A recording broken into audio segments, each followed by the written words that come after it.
ನಮ್ಮ ನಮ್ಮ ಫಲಿತಾಂಶ ಬಂದ ಮೇಲೆ ಇವತ್ತು ಆನೇಕಲ್ ವಿಧಾನಸಭಾ ಕ್ಷೇತ್ರದಿಂದ ನಾವು ಒಂದು ಕೃತಜ್ಞತಾ ಮತ್ತು ಅಭಿನಂದನಾ ಕಾರ್ಯಕ್ರಮವನ್ನು ಹಮ್ಮಿಕೊಂಡಿದ್ವಿ. ನಮ್ಮ BJP ಮತ್ತು JDS ಘಟಕ ಎರಡೂ ಕೂಡ. ಸೊ ಯಾಕೆಂದರೆ ಚುನಾವಣೆ ಮುಗಿದ ಮೇಲೆ ಫಲಿತಾಂಶ ಬಂದ ಮೇಲೆ ಕಾರ್ಯಕರ್ತರನ್ನು ಭೇಟಿ ಮಾಡಿ ಅವರಿಗೆ ಒಂದು ಧನ್ಯವಾದವನ್ನು ಹೇಳತಕ್ಕಂಥದ್ದು ಒಂದು ಸಂಪ್ರದಾಯ. ಸೊ ಅದು ಕೂಡ ಆಮೇಲೆ ಜೊತೆಗೆ ಅವ್ರಿಗೂ ಕೂಡ ತುಂಬ ಬಹಳ ಖುಷಿಯಾಗುತ್ತೆ.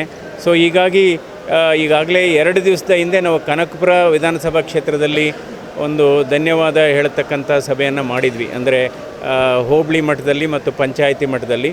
ಇವತ್ತು ಆನೇಕಲ್ ವಿಧಾನಸಭಾ ಕ್ಷೇತ್ರ ಚಂದಾಪುರದಲ್ಲಿ ಪ್ರಾರಂಭ ಮಾಡಿದ್ದೇವೆ.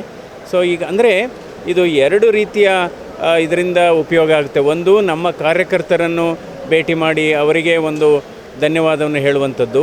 ಇದೇ ಸಂದರ್ಭದಲ್ಲಿ ಇಲ್ಲಿರತಕ್ಕಂಥ ಸಮಸ್ಯೆಗಳನ್ನು ಕೂಡ ಅವರು ನಮ್ಮ ಗಮನಕ್ಕೆ ತರ್ತಾರೆ. ಸೊ ಈ ಸಮಸ್ಯೆಗಳ ಬಗ್ಗೆ ಕೂಡ ನಮಗೆ ಒಂದು ಅರಿವು ಬರುತ್ತೆ. ಇವಾಗ ಎಲ್ಲ ಹಂತವಾಗಿ ಮಾಡಬೇಕಾಗುತ್ತಿದ್ದು. ಇವಾಗ ಕೇಂದ್ರ ಸರ್ಕಾರದ ಕೆಲವು ಯೋಜನೆಗಳಿದೆ, ಇನ್ನು ಕೆಲವು ಕೇಂದ್ರ ಸರ್ಕಾರ ಮತ್ತು ರಾಜ್ಯ ಸರ್ಕಾರ ಜಂಟಿ ಯೋಜನೆಗಳಿದೆ, ಇನ್ನು ಕೆಲವು ರಾಜ್ಯ ಸರ್ಕಾರದ ಯೋಜನೆಗಳಿದೆ.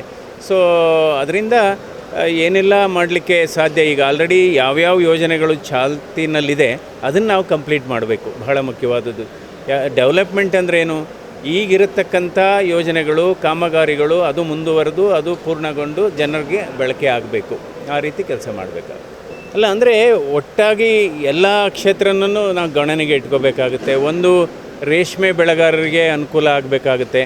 ಯಾಕೆಂದರೆ ಇವತ್ತು ರೇಷ್ಮೆ ಬೆಳೆಗಾರರಿಗೆ ಅವರು ಬೆಳೆದಂಥ ರೇಷ್ಮೆ ಬೆಳೆಗೆ ಅವರಿಗೆ ಸರಿಯಾಗಿ ಎಷ್ಟೋ ಸರಿ ಸಂದರ್ಭದಲ್ಲಿ ಈ ಮಾರ್ಕೆಟು ಕುಸಿತ ಕಂಡಂಥ ಸಂದರ್ಭದಲ್ಲಿ ಅವರಿಗೆ ಕನಿಷ್ಠ ಬೆಂಬಲೆಯನ್ನು ಹೆಚ್ಚು ಕೊಡಬೇಕಾಗುತ್ತೆ.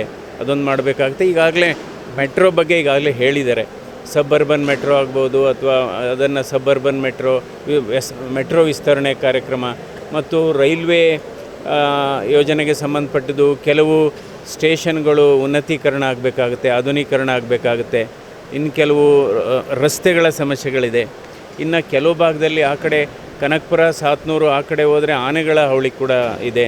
ಇನ್ನು ಕೆಲವು ಸಮಸ್ಯೆಗಳು ಅಂದರೆ ಇದು ಆಸ್ಪತ್ರೆಗಳಲ್ಲಿ ವೈದ್ಯರುಗಳ ಇದು ಕೊರತೆ ಇದೆ, ನರ್ಸ್ಗಳ ಕೊರತೆ ಇದೆ. ಸೊ ಹೀಗಾಗಿ ಎಲ್ಲ ಅದು ಒಳ್ಳೆಯ ಸಜೆಷನ್. ಆ್ಯಕ್ಚುಲಿ ESI ಆಸ್ಪತ್ರೆ ಈಗಾಗಲೇ ಬೆಂಗಳೂರಲ್ಲಿದೆ. ನಂತರ ಬೆಂಗಳೂರಲ್ಲಿ ಅಲ್ಲಿ ಪೀಣ್ಯದಲ್ಲಿ ಕೂಡ ಒಂದು ESI ಆಸ್ಪತ್ರೆ ಇದೆ. ಅದೇ ಮಾದರಿಯಲ್ಲಿ ಬಹುಶಃ ಇಲ್ಲೂ ಕೂಡ ಮಾಡಲಿಕ್ಕೆ ನಾವು ಒತ್ತು ಕೊಡ್ತೇವೆ. ಯಾಕೆಂದರೆ ಶೋಭಾ ಕರಂದ್ಲಾಜೆ ಅವರೇ ರಾಜ್ಯ ಸಚಿವರಾಗಿದ್ದಾರೆ ಕಾರ್ಮಿಕ ಇಲಾಖೆಗೆ.